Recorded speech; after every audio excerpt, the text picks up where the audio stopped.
Assalamualaikum warahmatullahi taala wabarakatuh. Nama saya Muhammad Nur Syaidan bin Muhammad Rozaidi. Nombor kad matrik saya ialah SP0601.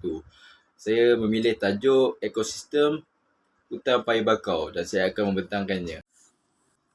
Ekosistem hutan bakau. Ekosistem bakau boleh didapati di perantara muara dan daratan dan keadaan airnya adalah payah. Ekosistem bakau adalah penting kerana sifatnya yang dinamis yang sentiasa berubah-ubah dari semasa ke semasa dan dari musim ke musim. Komuniti utama bakau ialah Rhizopora, iaitu pokok bakau kurap dan bakau minyak. Keluarga Avicennia, pokok api-api. Taburan dan jenis pokok bakau yang hidup di zon litoral adalah tidak seragam.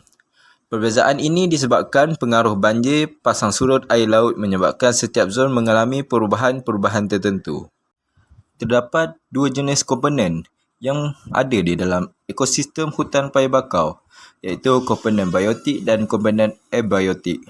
Komponen biotik terdiri daripada tiga jenis pokok bakau yang utama, iaitu Rhizopora, Soneratia dan Bruguera, yang mendominasikan komponen biotik dalam ekosistem hutan bakau. Setengah haiwan ini dikenali sebagai hidupan dua alam yang boleh tinggal di dalam air dan daratan seperti ketam. Selain itu, setengah kawasan hutan bakau dihuni oleh haiwan pengguna seperti kera, memerang, ikan belacak dan burung. Komponen abiotik iaitu komponen bukan hidupan yang meliputi seperti air payau, udara, tanah seperti lumpur yang terhasil dari endapan oleh ombak dan sungai serta bahan-bahan nutrien dan mineral yang telah direput.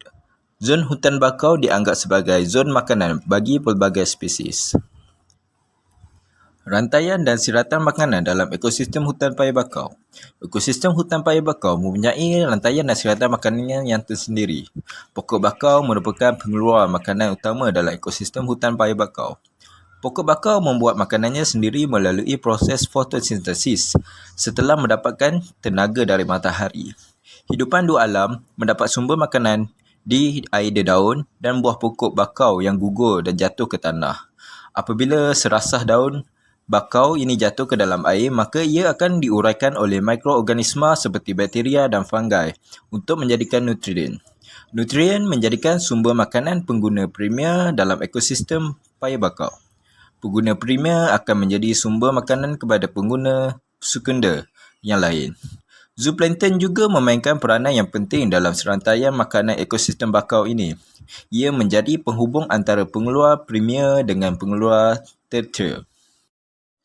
Terdapat beberapa kepentingan ekosistem hutan paya bakau. Yang pertamanya, menstabilkan muara sungai dan pesisir pantai.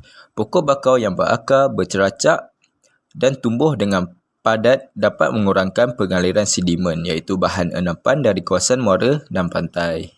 Yang keduanya, berfungsi sebagai zon penampan semula jadi untuk mengurangkan dan mencegah hakisan pantai oleh ombak, angin dan arus. Yang ketiganya, penapis bahan pencemar. Hutan paya bakau berupaya menyerap bahan pencemar seperti sebahatian nitrogen dan sebahatian fosforus. Yang keempatnya, menjadikan tempat tinggal habitat pelbagai spesies hidupan air dan daratan. Fungsi hutan bakau sebagai tempat perlindungan dan pembiakan pelbagai jenis udang, ketam, kepah, tiram dan ikan. Yang kelimanya, mengekalkan keseimbangan oksigen dan karbon dioksida setempat.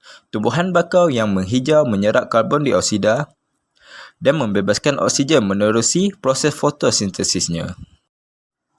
Pokok bakau yang hidup di kawasan berpaya tepi pantai dapat melindungi ekosistem hidupan akuatik kerana ia menjadi habitat bagi udang, ikan dan ketam, termasuk haiwan lain seperti kera serta burung. Hutan paya bakau juga boleh menjadi tempat untuk ekopelancongan kerana dengan kepelbagaian biologi yang ada di dalamnya. Sebagai contoh seperti di Taman Alam Kuala Selangor dan Kuala Gula di negeri Perak. Penyediaan tempat penjalan kaki dan pondok-pondok memudahkan pelancong melihat lebih dekat keunikan ekosistem paya bakau ini.